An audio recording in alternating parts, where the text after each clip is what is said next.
Hello students, welcome to my channel. तो आज हमारा जो क्वेश्चन नंबर है वो 13 है और ये क्वेश्चन भी थोड़ा अच्छा क्वेश्चन है जो हमने प्रीवियस क्वेश्चन किया था उससे कंपेयर में। ये क्वेश्चन में आपको सब कुछ यूनिट वाइज दे रखा है, ये थोड़ा आप नोटिस करना। ठीक है, आप देखो आपको 50% लेवल दे रखा है और एक 80% लेवल दे रखा है जिस पे आप प्रोडक्शन कर रहोगे तो क्या क्या कॉस्ट रहेगी वो। लेकिन खास बात यहाँ पर ये क्वेश्चन की ये है कि ये पर यूनिट वाइज है, मतलब ये यूनिट है। अब यूनिट वाइज आपको सारी डिटेल्स अवेलेबल है, मतलब जितना भी कुछ कॉस्ट दे रखी है आपको, material, labour, power, store, maintenance, inspection, depreciation, administrative overhead, selling overhead, वो सब आपकी पर यूनिट वाइज है।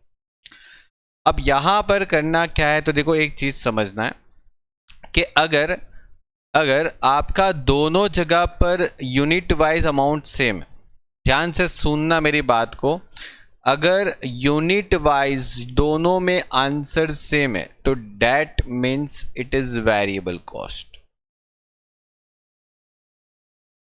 Okay, variable cost. ठीक है, अब मैं पूरा नहीं लिखूंगा, मैं वेरिएबल कॉस्ट का सिर्फ यहां पर वी लिख दूंगा ताकि आपको पता चल जाए ये वेरिएबल कॉस्ट हो। ओके, यहां पर भी आप देखते हो तो ये 3.5 है, ये 3.5 है, that means it is variable cost. तो labour is also variable cost. Okay, ये बात आपको पहले अच्छे से पता होनी चाहिए। मैंने आपको इसीलिए बेसिक बहुत क्लियरली बताया था कि बेसिक आ गया ना, कि आपको पता है कि वेरिएबल कॉस्ट जो होती है वो दोनों में पर यूनिट सेम रहती है। आप चाहे कितनी भी प्रोडक्शन कर लो, अगर क्वेश्चन में कुछ बोला नहीं है तो दोनों में सेम रहेगी, अगर वो वेरिएबल कॉस्ट है तो।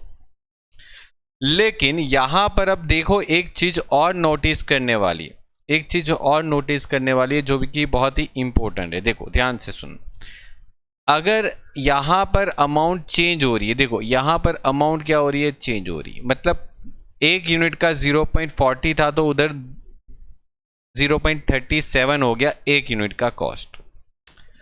तो ये तभी हो सकता है कि या तो फिर ये फिक्स कॉस्ट होगा या तो फिर सेमी वेरिएबल कॉस्ट होगा। मतलब जब भी फिक्स कॉस्ट का कोई ना कोई एलिमेंट्स इंक्लूड होता है, मेरी बात को ध्यान से सुनना, जब भी फिक्स कॉस्ट अगर क्वेश्चन के अंदर, अगर या तो ये एक्सपेंस के अंदर इंक्लूड होगा, तभी जाके ऐसी सिचुएशन होगी कि अगर आप प्रोडक्शन ज़्यादा करोगे तो आपकी पर यूनिट कॉस्ट कम होगी, ये तभी पॉसिबल है।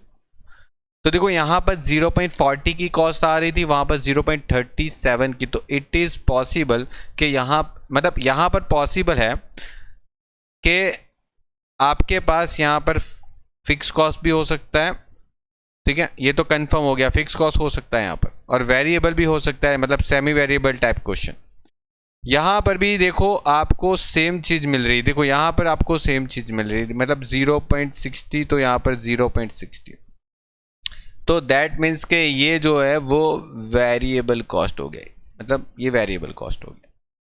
अब आगे बढ़ते हैं मेंटेनेंस में। देखो आप मेंटेनेंस की बात करोगे तो यहाँ पर कम हो रहा है, यहाँ पर भी कम हो रहा है, यहाँ पर भी कम हो रहा है, यहाँ पर भी मतलब सेम नहीं है, यहाँ पर भी सेम नहीं। मतलब जितना मैंने येलो किया है ना वो वेरिएबल कॉस्ट हो गया, वो आपका वेरिएबल कॉस्ट हो गया, फुल्ली वेरिएबल, इसमें कोई मतलब चेंज नहीं होता है। ठीक है, कोई भी चेंज नहीं होता। अब आपको क्वेश्चन में क्या बोला, the production at 50% capacity is 5000 units. Okay, prepare the flexible budget per unit. अब देखो आपको फ्लेक्सिबल बजट है ना, पर यूनिट ही बनाना है, आपको फ्लेक्सिबल बजट पर यूनिट ही बनाना है।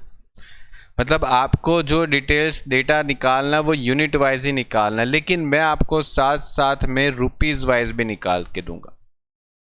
Okay, rupees wise, rupees total wise, ताकि थोड़ा एक्स्ट्रा सीखेंगे तो काम आएगा, मतलब कभी भी, मतलब वो दूसरे कोई क्वेश्चन में तो काम आएगा ही ना।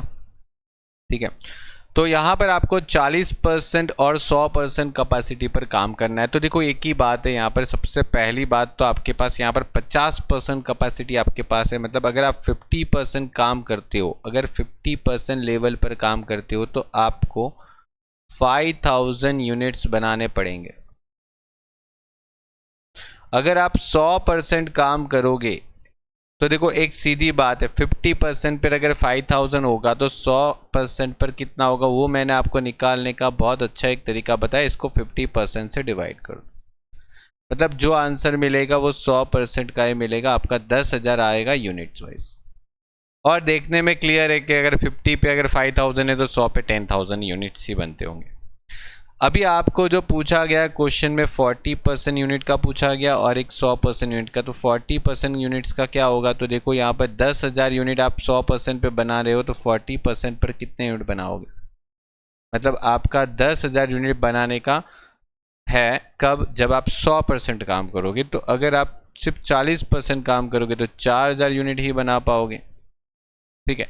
और यहाँ पर अगर आप 80% भी निकाल लेते, क्योंकि 80% की भी अगर बाई चांस ज़रूरत पड़ गई तो काम आ सकता है, कैलकुलेशन कर लेते। तो 80% अगर काम करोगे तो आप 80% के हिसाब से कितना यूनिट्स मैन्युफैक्चर कर सकते हो, 8000। यह आपका सारी यूनिट्स की कैलकुलेशन मैंने आपको कंप्लीट करवा दी। ओके, अब क्वेश्चन कैसे आगे बढ़ाते हैं वो देखो यहाँ पर क्वेश्चन में आपको मैं 40% सिखा रहा हूँ। ओके, आपको जो प्रिपेयर करना है बजट वो 40% पे करना है और 100% पे करना है, लेकिन मैं आपको 50% मेरे हिसाब से एक्स्ट्रा बता रहा हूँ, ठीक है, आपकी प्रैक्टिस पर्पस के लिए।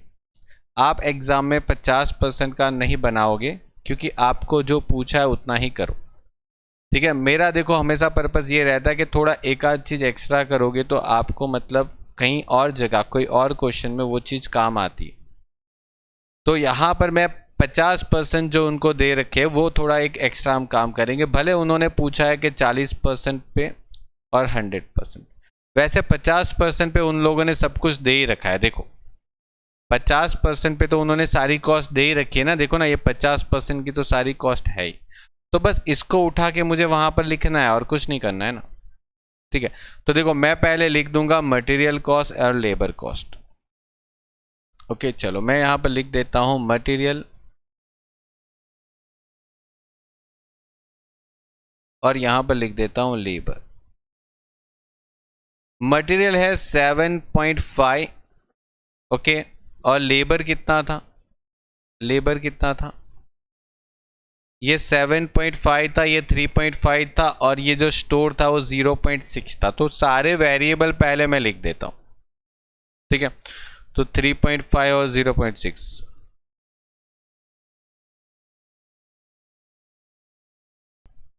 देखो यहाँ पर स्टोर का जो एक्सपेंस था वो 0.6 था, या तो 60 या 6 लिखो या 60 लिखो, एक ही बात है। देखो एक चीज़ समझो, जो वेरिएबल कॉस्ट होता है ना वो पर यूनिट है ना, कोई भी कैपेसिटी पर सेम रहता है यूनिट वाइज, मतलब पर यूनिट वाइज कितना भी आप चेंज कर लो अपनी कैपेसिटी को, 50 करो या 80 करो, वो सेम रहता है। देखो यहाँ पर ये दोनों सेम है, मतलब ये वेरिएबल है, यहाँ पर ये दोनों सेम है, मतलब ये वेरिएबल है, यहाँ पर ये दोनों सेम है, मतलब ये वेरिएबल है, ठीक है। अभी इससे पहले हम जो कोई क्वेश्चन करते थे ना, वहां पर क्या था, यूनिट वाइज डिटेल थोड़ी देते थे, यही क्वेश्चन में यूनिट वाइज डेटा है आपके पास। आपको कभी कभी फिक्स कॉस्ट भी पता चलता है, तो फिक्स कॉस्ट में क्या होता है, रुपीज दे देते, मतलब टोटल रुपीज अमाउंट देते थे, मतलब यूनिट वाइज नहीं देते थे, रुपीज वाइज देते, तो वहां पर रुपीज वाइज सेम हो जाता है। फॉर एग्जाम्पल एक बात समझो, यहाँ पर अगर मेंटेनेंस एक्सपेंस अगर 10,000 है, सपोज करो 10,000 है, तो यहाँ पर भी अगर ये 10,000 होता तो समझो ये 10,000 सेम है, तो ये तो 10,000 तो वो टोटल रुपीज में अमाउंट है, टोटल एक्सपेंस है, तो समझ जाओ कि ये फिक्स होगा, ठीक है। लेकिन अगर जब यूनिट वाइज दोनों में सेम होता है तो समझ जाओ कि वो अपना वेरिएबल एक्सपेंसेस का अमाउंट होगा। मतलब देखो ये जो मैंने येलो किया वो तो देखो दोनों में सेम अमाउंट दिख रही है, तो ये वेरिएबल हो गया, क्योंकि ये यूनिट वाइज है, इसीलिए ध्यान रखना, यूनिट वाइज है वो भी ध्यान रखना है, क्योंकि यूनिट में आपको क्या दे रखा है, देखो ये यूनिट में दे रखा है, ये यूनिट में दे रखा है, मतलब जितनी भी नीचे डिटेल्स दे रखी है वो सब यूनिट की डिटेल है। तो यूनिट की डिटेल्स दोनों में सेम होती है अगर वो वेरिएबल होता है तो। क्लियर। आगे बढ़ते हैं पावर पर। अब हमें क्या करना है, पता कैसे चलेगा पावर फिक्स है या फिर मतलब कैसे, मतलब पता कैसे चलेगा कि फिक्स है या सेमी वेरिएबल है। तो बहुत अच्छा एक तरीका है, देखो समझना। हमें यहाँ पर पता लगाने के लिए क्या करना है, यहाँ पर लिखना है पावर। ओके, कैलकुलेशन करें। आपके पास यहाँ पर पावर में यूनिट्स है, ठीक है, मतलब आपके पास जो ऊपर डेटा है वो एक 50% का डेटा है और एक 80% का डेटा है। आप देखो आपके पास जो पावर का जो डेटा है वो कितना है, एक 50% का है और एक 80% का है, ठीक है। और पावर में आपके पास 50% का यूनिट्स कितना था, यूनिट्स कितना था, 50% पे आप कितने यूनिट्स बना रहे थे, 5000। और 80% पे कितने यूनिट बनाते थे, 8000। फिर एक काम करो, उसकी पर यूनिट की कॉस्ट कितनी है, पर यूनिट का रुपीस कितना है, पर यूनिट का ऊपर पावर में जाके देखो पर यूनिट का रुपीस कितना है। यहाँ पर 4000 0.40 है और मतलब 0.37 है, तो मैं यहाँ पर 0.40 लिख देता हूँ और 0.37 लिख देता हूँ। अब इसको मैं क्या करूँगा, मल्टीप्लाई करूँगा, मतलब टोटल कॉस्ट निकालूंगा, इसकी टोटल कॉस्ट निकाल के बताओ। चलो टोटल कॉस्ट 5000 को 40 से मल्टीप्लाई करूँ 0.40, तो मतलब यहाँ पर हो जाने वाला है 2000। और 8000 को 0.37 से मल्टीप्लाई करता हूँ ना, तो यहाँ पर होने वाला है 2960। मतलब देखो ये दोनों सेम नहीं आया। टोटल कॉस्ट अगर सेम आती है तो समझ जाने का कि ये वेरिएबल नहीं है, ये फिक्स है, क्योंकि टोटल कॉस्ट सेम आती है तो फिक्स होता है और पर यूनिट कॉस्ट सेम आती है तो वो वेरिएबल होता है। समझे बात को, ऊपर मैंने लिख के भी दिया है, पर यूनिट कॉस्ट अगर सेम आती है तो वो वेरिएबल होता है, टोटल कॉस्ट सेम आती है तो फिक्स होता है। यहाँ पर तो दोनों नहीं हो रहा है, नहीं पर यूनिट कॉस्ट सेम है नहीं टोटल कॉस्ट सेम है, तो ठीक है आधा वेरिएबल आधा फिक्स होगा शायद। तो पता कैसे चले कि सर इतना वेरिएबल कितना है, तो देखो यहाँ पर क्या करना है, इसका डिफरेंस ले लो, क्या डिफरेंस है 3000, और यहाँ पर इसका डिफरेंस ले लो, कितना आ रहा है 907, ठीक है।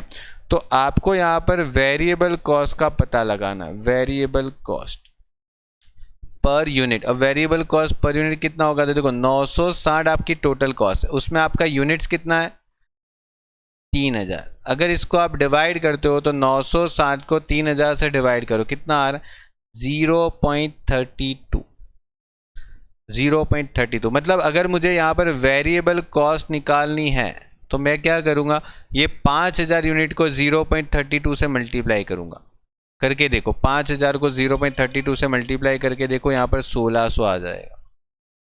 और यहाँ पर 8000 को 0.32 से मल्टीप्लाई करके देखो कितना आ रहा है, 8000 को 0.32 से मल्टीप्लाई करके देखो कितना आ रहा है 2560 आ रहा है। तो यहाँ पर वेरिएबल देखो, टोटल कॉस्ट में से वेरिएबल कॉस्ट तो निकल गया, तो टोटल कॉस्ट में जो बच गया कॉस्ट क्या होगा, फिक्स कॉस्ट होगा कि नहीं होगा, और वो निकाल लो कितना आ रहा है, देखो 400 आएगा यहाँ पर, और यहाँ पर भी 400 आ गया। आ गई बात समझ में, तो ये 400 आ गया, यहाँ पर ये 400 आ गया। अब ये आपको करना क्या है, देखो आपको पता चल गया कि पावर के अंदर वेरिएबल कॉस्ट कितना है 0.32 और पावर के अंदर फिक्स कॉस्ट कितना है 400। तो मैं क्या करूँगा, यहाँ पर लिख दूंगा पावर।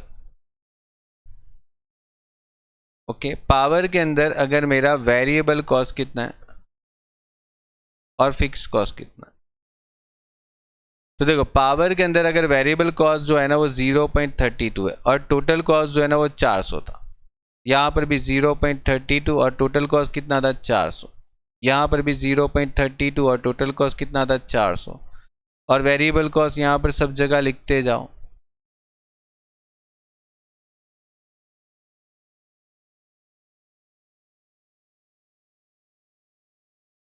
ठीक है, क्योंकि वेरिएबल कॉस्ट तो वेरिएबल ही रहने वाला है, यूनिट वाइज सेम रहेगा। ठीक है, अब यहाँ पर आपके पास यूनिट्स तो ऑलरेडी अवेलेबल थे ना, यहाँ पर कितने यूनिट्स थे 5000, यहाँ पर कितने यूनिट्स थे? 2000। ओके, यहाँ पर 2000 थे, और यहाँ पर आपके पास कितने यूनिट थे? एक सेकंड, यहाँ पर 2000 नहीं थे, सॉरी, यहाँ पर 4000 यूनिट थे, और यहाँ पर आपके पास 10,000 यूनिट की कैपेसिटी थी। अब इसको डिवाइड कर दो ना, आपको पर यूनिट में डेटा चाहिए ना, तो देखो 400 को 5000 से डिवाइड करोगे तो यहाँ पर 0.08 आ जाएगा। यहाँ पर 400 को 4000 से डिवाइड करोगे तो यहाँ पर 0.1 आ जाएगा, मतलब 10 भी लिख सकते हैं। और यहाँ पर 400 को अगर 10,000 से डिवाइड करेंगे तो यहाँ पर तो बहुत ही छोटी अमाउंट आएगी, 0.04 हो गया। ये आपको डेटा मिल जाएगा। क्लियर? आपको यहाँ पर इस तरीके से काम करना, ठीक है। आगे बढ़ते हैं फ्लेक्सिबल बजट का, और एक आगे के टॉपिक वापस देखो, वैसे बहुत सारे टॉपिक है यहाँ पर। मेंटेनेंस एक्सपेंस, अब मेंटेनेंस एक्सपेंस यहाँ पर 0.20 और यहाँ पर कितना है 0.125, उसका भी सेम कैलकुलेशन कर दो। देखो यहाँ पर लिख देता हूँ मेंटेनेंस 50% और 80%। यूनिट्स तो देखो सेम रहने वाला है। आपकी पर यूनिट की जो कॉस्ट है वो कितनी रहने वाली है, वो तो आपको दे रखी है 0.20 और 0.125 पर क्वेश्चन में दे रखा है।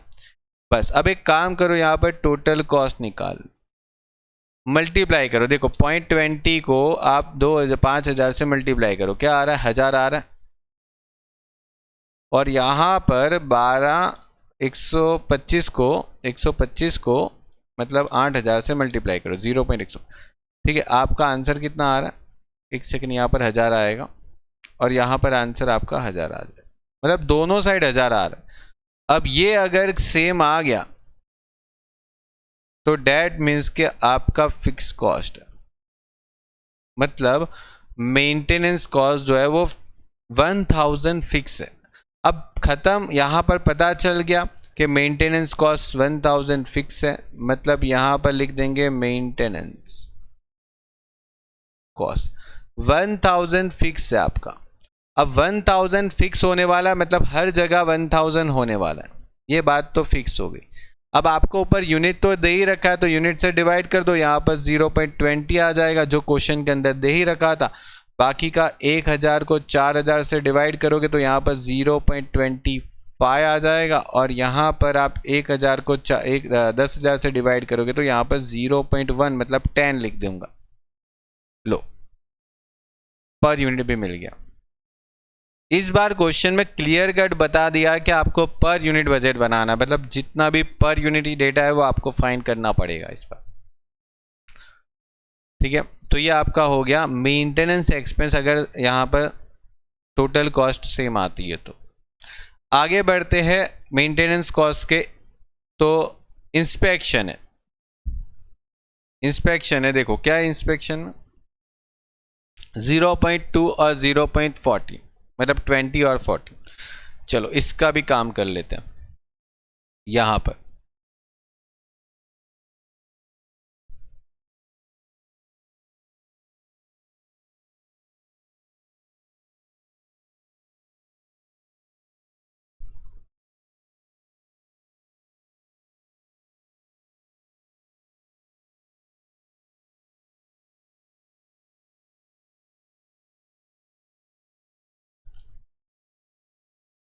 चलो ये आ गया 0.20 और 0.14, इतना दे रखा था। यहाँ पर आपको निकाल लेना है टोटल कॉस्ट, मल्टीप्लाई करोगे तो ये 1000 आएगा, और इसको मल्टीप्लाई करके देखो तो आपको मिलेगा कुछ और ही अमाउंट, मतलब 1120। अब देखो ये सेम नहीं आया, डिफरेंस आया, तो ये जो डिफरेंस आ रहा है ना, मतलब 3000 यूनिट का जो डिफरेंस कितना आया 120। तो यहाँ पर आपको वेरिएबल कॉस्ट मिल जाएगा। वेरिएबल कॉस्ट कितना 120 को आप 3000 से डिवाइड कर दो। ध्यान रखना है आपको ऊपर रुपीस लिखना है, नीचे यूनिट्स लिखना है, ठीक है। तो यहाँ पर डिवाइड करोगे 120 को 3000 यूनिट से, मतलब आपको 0.04 पर यूनिट आपका कॉस्ट आने वाला है वेरिएबल का। मतलब यहाँ पर अगर वेरिएबल कॉस्ट को अलग किया जाए तो देखो ये 0.04 है ना, उसको 5000 से मल्टीप्लाई करो तो आपको पता चल जाएगा कि आपका जो कॉस्ट है 1000 के अंदर 200 रुपये वेरिएबल। मतलब इसको मल्टीप्लाई करो, 5000 यूनिट बना रहे हैं ना, यहाँ पर 5000 यूनिट है और यहाँ पर 8000 यूनिट है, तो 0.04 को 8000 से मल्टीप्लाई करो मतलब 320 आ गया। मतलब यहाँ पर जो फिक्स कॉस्ट होगा जो बच गया वो कितना रहेगा, तो देखो 1000 में से 200 गया तो कितना रह गया 800, यहाँ पर 1120 में से 3 तो 800 ही रह गया। तो देखो ये दोनों फिक्स कॉस्ट आ गया।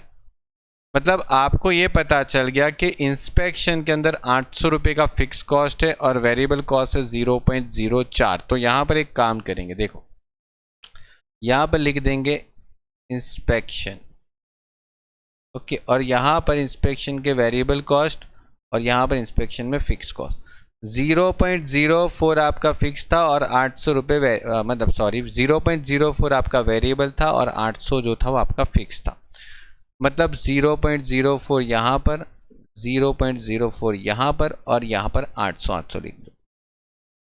और 800 को आप डिवाइड करो, 800 को आप डिवाइड करो 5000 यूनिट बना रहे तो यहाँ पर आपका आंसर आ जाएगा 0.16।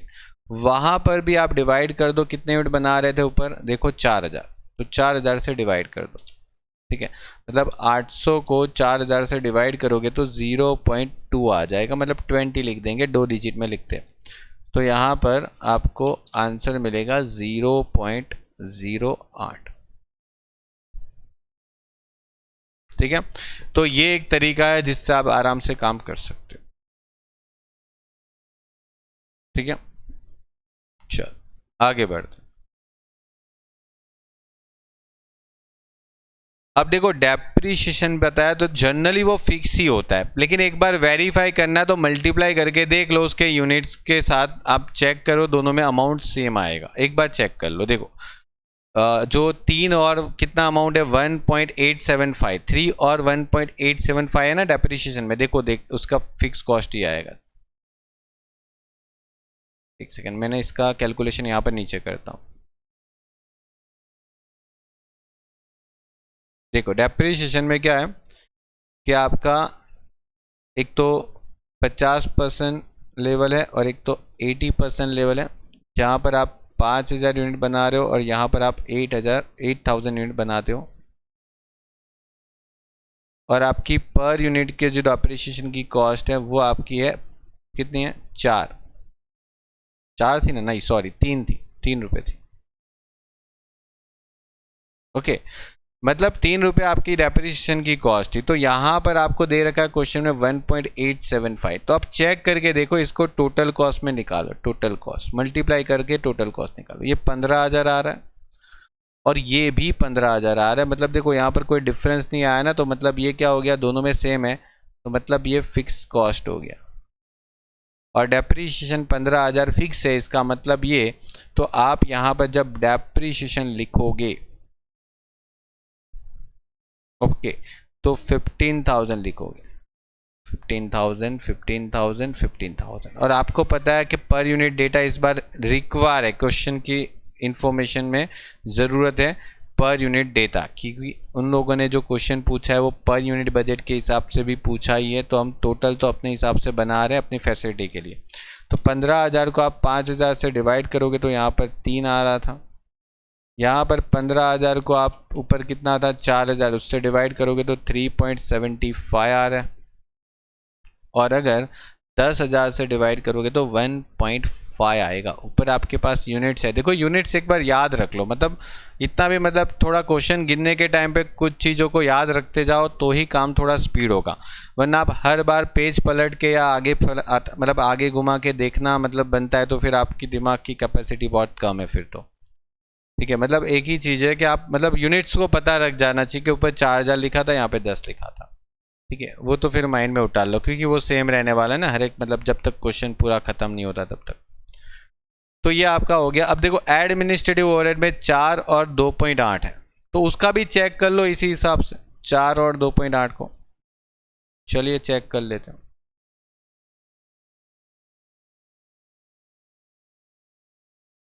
एडमिनिस्ट्रेटिव ओवरहेड 50% पर और 80% पर।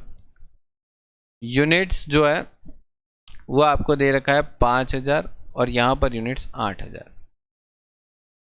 पर यूनिट्स रुपीस में आपको कितना दे रखा था, 4।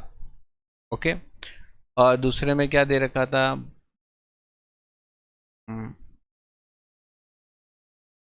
अच्छा 2.8 था ना, ओके 2.8 था।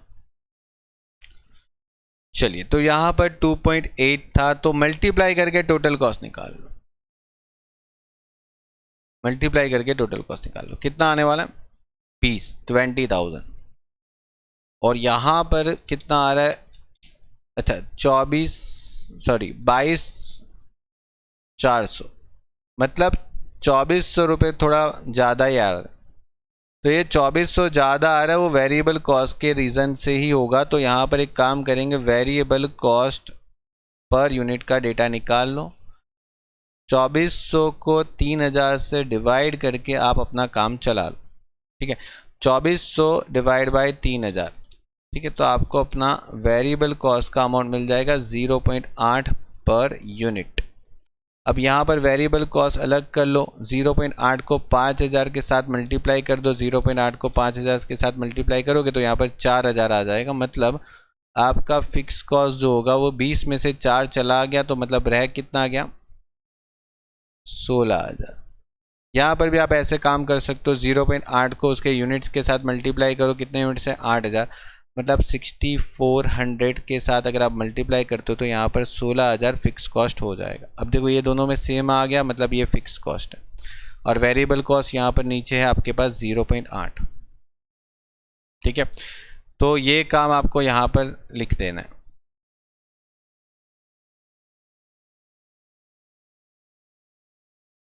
एडमिनिस्ट्रेटिव कॉस्ट कितना है, तो देखो वेरिएबल कॉस्ट और फिक्स कॉस्ट। वेरिएबल कॉस्ट 0.8 आया था, मतलब 80 लिख देता हूँ मैं 2 डिजिट में, तो यहाँ पर 16000 लिख सकता हूँ, 0.80 यहाँ पर 16000, 0.80 और यहाँ पर 16000। अब डिवाइड कर लो 16000 को अपने यूनिट्स के साथ, तो यहाँ पर 5000 यूनिट था, तो मतलब यहाँ पर 3.20 हो गया। और यहाँ पर अगर आपके पास 4000 यूनिट थे ना ऊपर, तो 16000 को 4000 से डिवाइड करोगे तो 4 आने वाला, ठीक है। और 16000 को ऊपर 10000 यूनिट थे, तो डिवाइड करोगे तो 1.6 आ जाता है आपका फाइनल आंसर, या तो 60 लिख दो, ठीक है। चलो आगे बढ़ते हैं, नेक्स्ट और लास्ट टॉपिक। ये रहा, देखो सेलिंग ओवरहेड में भी देखो आपके पास यहाँ पर 0.60 है और यहाँ पर है 0.487, ओके 0.60 और 0.487। चलो उसको भी मल्टीप्लाई करके देख सकते हैं। चलो सेलिंग ओवरहेड 50% और 80%। यूनिट्स आपके पास 5000 थे, यहाँ पर 8000। यहाँ पर यूनिट्स था rupees wise, okay rupees wise जो पर यूनिट था वो आपके पास अवेलेबल है, ठीक है। 0.487 था, ओके। और यहाँ पर जो आपके पास यूनिट्स था वो कितना था, 0.6 था ना, ओके 0.6 था। चलिए, तो यहाँ पर 0.6 को मल्टीप्लाई करेंगे और फिर आपकी टोटल कॉस्ट देखो, अगर सेम आ रही तो फिक्स होगा, ठीक है। 5000 इंटू 0.6 मतलब यहाँ पर 3000 आंसर आ रहा है। और यहाँ पर 8000 इंटू 0.487 मतलब यहाँ पर देखो आपका आंसर क्या आ रहा है, 3896, मतलब देखो 896 ज़्यादा आ रहा है। अब 3000 पे जो 896 ज़्यादा आ रहा है ना, तो वो आपका वेरिएबल कॉस्ट का रीज़न होगा। तो वेरिएबल कॉस्ट पर यूनिट की बात करें तो कितना होगा, 896 डिवाइड बाई 3000, तो 896 डिवाइड बाई 3000 मतलब आपको अब यहाँ पर देखो जो आंसर मिलेगा वो फ्रैक्शन में, मतलब थोड़ा लेंदी जाएगा कि जो चलता ही जाएगा, ठीक है। 2986 ऐसे कुछ पूरा बड़ा सा आंसर मिलने वाला, ठीक है, क्योंकि यहाँ पर जो आपके पास फ्रैक्शन है, ठीक है, उनको उन लोगों ने किस तरीके से कन्वर्ट किया होगा वो अभी तक हमको पता नहीं चलेगा। ठीक है, तो हम अपने हिसाब से देखो थोड़ी बहुत अप डाउन होगी अगर ऐसे फ्रैक्शन में क्वेश्चन आएगा तो।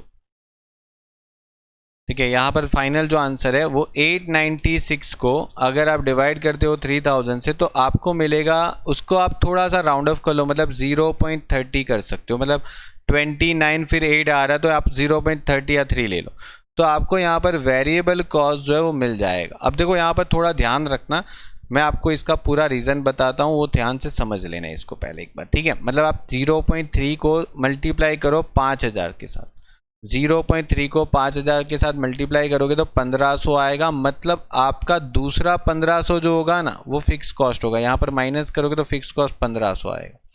अब यहाँ पर 0.30 को अगर आप 8000 से मल्टीप्लाई करते हो, यहाँ पर अगर 0.30 को 8000 से मल्टीप्लाई करते हो तो यहाँ पर आपको 1500, ठीक है, यहाँ पर आपको 1500 नहीं, यहाँ पर आपको 2400 मिलेगा, सॉरी यहाँ पर 2400 मिलेगा। अब ये जो 2400 आपका आंसर आ रहा है, अगर आप माइनस करोगे ना, अगर आप यहाँ से माइनस करोगे तो आपको लगेगा सर यहाँ पर 1496 आ रहा है, 4 रुपये का डिफरेंस आ रहा है। अब रियलिटी बताऊं क्या है, यहाँ पर रियलिटी पता है यहाँ पर क्या है, एक्चुअल में यहाँ पर ये जो है ना वो लगभग नियर अबाउट सेम आ रहा है। आप देखो 1400 मतलब 96, मतलब सिर्फ 4 रुपये का फर्क आ रहा है। तो ये रीज़न आपको मैं बताता हूँ, एक्चुअल में यहाँ पर जो अमाउंट है ना ये टोटल इधर 5 भी होना चाहिए, यहाँ पर एक्चुअली 5 होना चाहिए।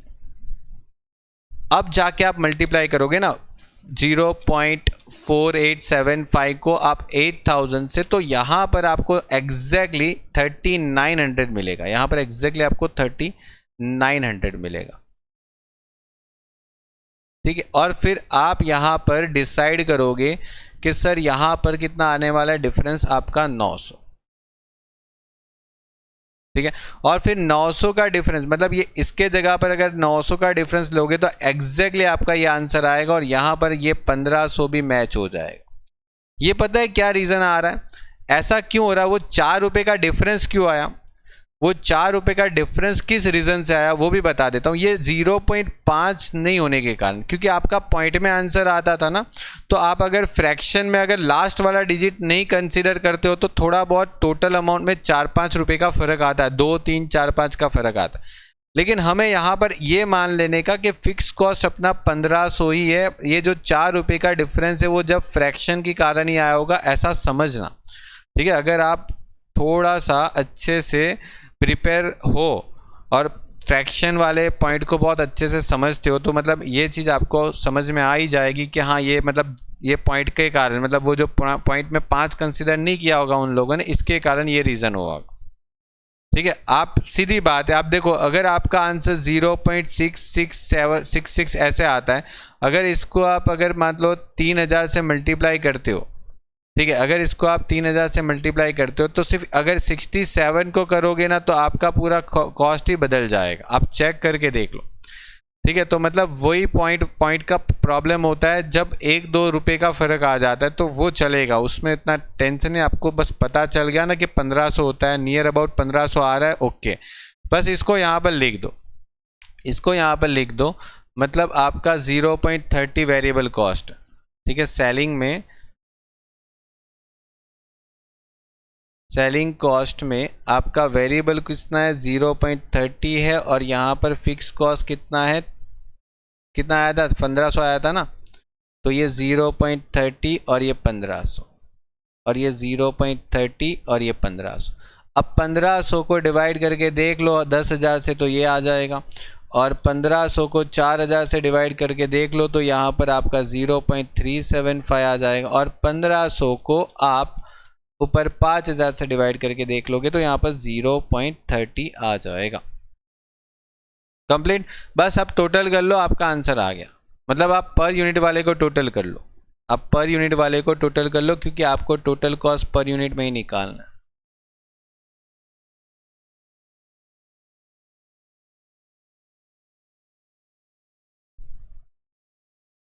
तो अब आप इसको टोटल कर लो और अपना आंसर निकाल लो। ठीक है, मतलब देखो आपका जो टोटल है वो आप करो यहाँ पर 7.5, 3.5, ठीक है, 0.60, 0.32, 0.08, मतलब देखो ये टोटल तो आपको करने की ज़रूरत नहीं, ये क्वेश्चन में दे रखा है, ये टोटल है ना आपको क्वेश्चन के अंदर दे रखा है, ठीक है।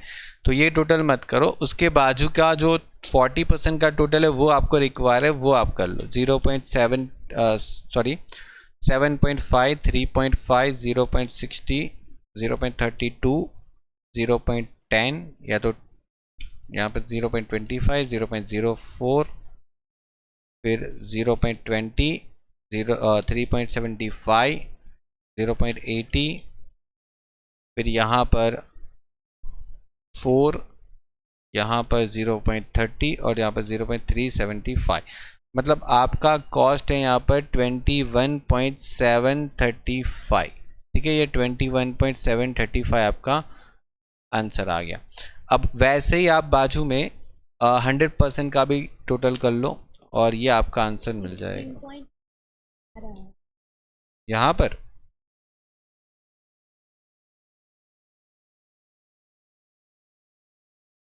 चेक कर लो एक बार टोटल।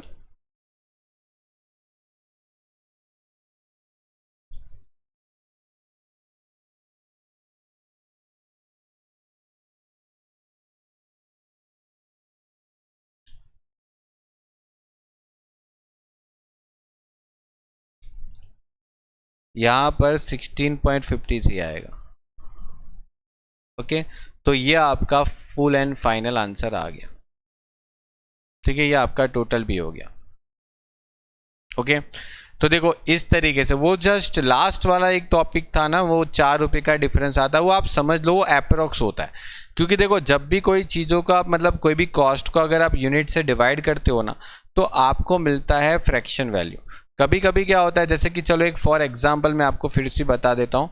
देखो आपको कभी कुछ क्वेश्चन के अंदर क्या होता है, जैसे ऐसे क्वेश्चन आंसर भी आते हैं, जैसे कि मतलब चलो आपकी कॉस्ट थी 10,000, आपकी कॉस्ट थी 10,000 और उसको आपने 3,000 से डिवाइड किया, तो आपको पता चला कि 10,000 को 3,000 से डिवाइड करने से मिलता है मुझे 3.33। अब आपको बोला है 3.33 दे रखा, आपको बोला 3.33 कॉस्ट है और आपको ये 10,000 नहीं दे रखा, बोला कि 30 ये जो थे ना कॉस्ट वो आपकी 3,000 यूनिट्स की, कितनी 3,000 यूनिट्स की। तो अगर आप इसको फिर से मल्टीप्लाई करोगे 3,000 यूनिट से तो क्या 10,000 आएगा? देख लो, चेक करो, 3.33 यूज़ करो और फिर मतलब 3,000 करो तो आपको वापस यहाँ पर क्या मिलेगा 9990। तो देखो वहाँ पर वापस 10,000 थोड़ी आया, ये थोड़ा सा फर्क पड़ गया ना। इसके जगह पर अगर यहाँ पर ऐसा होता कि चलो ये 9,000 होता, ये 9,000 होता, 9,000 को अगर मैं 3,000 से डिवाइड करता तो मुझे आंसर मिलता 3। तो ये 3 रुपीज़ जो आया पर यूनिट का कॉस्ट, अगर मैं इसको वापस ये 3 मतलब ये 9,000 निकालना चाहता हूँ तो अगर मुझे 3,000 यूनिट पता है तो 3,000 के साथ मल्टीप्लाई करूँगा तो वापस 9,000 आएगा। तो ये जो 10 रुपये का यहाँ पर फ़र्क पड़ता है ना, वो फ़र्क इसीलिए पड़ गया क्योंकि हमने यहाँ पर पूरा फ्रैक्शन यूज़ नहीं किया 333 वाला। अब इन लोगों ने जो क्वेश्चन में यही सेम चीज़ आपको दे के रखी थी, ठीक है, मतलब वो तो अभी देखो आइडिया आ जाता है 14 और 96 आया था, मतलब बहुत ही कम फ़र्क आया था, ठीक है, बहुत ही कम फ़र्क आया था, 4 रुपये का फ़र्क आया था।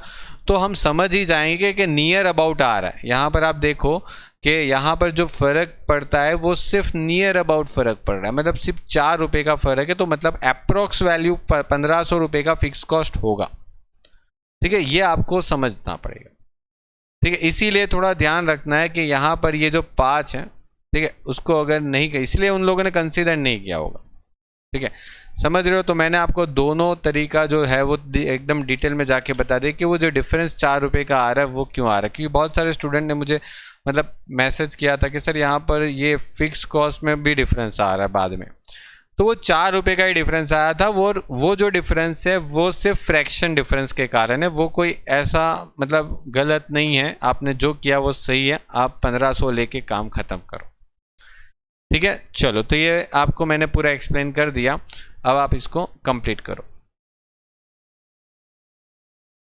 ओके, तो चलो मिलते हैं नेक्स्ट लेक्चर में नेक्स्ट क्वेश्चन के साथ। Good bye.